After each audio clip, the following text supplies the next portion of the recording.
Sasa kamanda wa kikosi cha Quds cha jeshi la walinzi wa mapinduzi ya Kiislamu nchini Iran, IRGC, Brigadia Jenerali Ismail Khan ameitaka Saudi Arabia kuondoa mzingiro dhidi ya Yemen, yani Wahouthi, ambao kwa mujibu wa Irani umedumu kwa takribani miaka 12. Hii ni taarifa ambayo imetoka moja kwa moja nchini Iran, na inafahamika kwamba Wahouthi kutoka pale nchini Yemen wanapewa sapoti kubwa na Jamhuri ya Kiislamu ya Iran.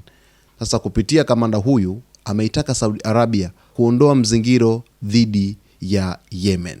Khan ametoa wito huo katika taarifa yake iliyotolewa Jumamosi usiku, akisema serikali ya Saudi Arabia inapaswa kujifunza kutokana na kile alichokiita hatua zisizo na busara na zenye gharama kubwa za Marekani. Amesema Riyadh inapaswa kukomesha mzingiro dhidi ya Yemen, taifa la Kiislamu lenye zaidi ya watu milioni 38. Khan amesema Waislamu duniani wanatarajia Saudi Arabia, ambayo ni mlinzi wa misikiti miwili mitakatifu, kutumia nguvu na rasilimali zake kuwaunga mkono wa Palestina na kupinga kile alichokiita ukatili unaofanywa na Israel. Badala yake, amesema Saudi Arabia haipaswi kuendelea na vitendo vya uchokozi na shinikizo dhidi ya taifa la Kiislamu linaloteseka la Yemen. Kamanda huyo wa kikosi cha Quds pia amesema juhudi za kuokoa Wapalestina katika ukanda wa Gaza unaozingirwa na kukumbwa na vita ni jambo la heshima, akilinganisha hali hiyo na kile alichodai kuwa ni kuendelea kwa mzingiro dhidi ya wananchi wa Yemen. Nanukuu, kuwaokoa Wapalestina wanaodhulumiwa katika Gaza ni chanzo cha heshima, si kuendelea kuizingira taifa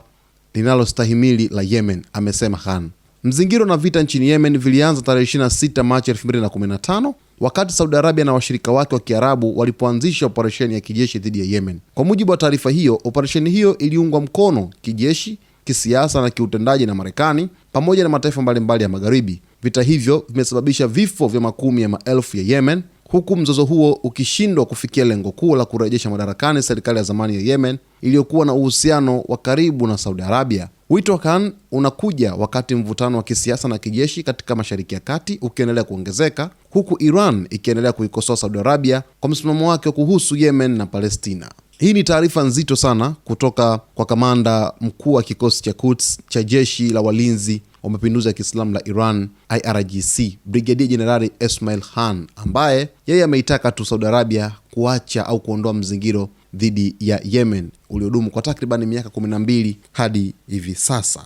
Kumekuwepo na mvutano mpya ambao umeibuka kati ya Saudi Arabia pamoja na Yemen katika siku za hivi karibuni, na mvutano huo umesababishwa zaidi na mashambulizi ambayo yamekuwa yakiendelea katika eneo la Ghuba ya Aden pamoja na bahari ya Sham, tukishuhudia meli za Saudi Arabia zikishambuliwa na vikosi vya Kihouthi pale nchini Yemen, lakini pia tukishuhudia mashambulizi kadhaa ambayo yametekelezwa na jeshi la Saudi Arabia dhidi ya Wahouthi pale nchini Yemen.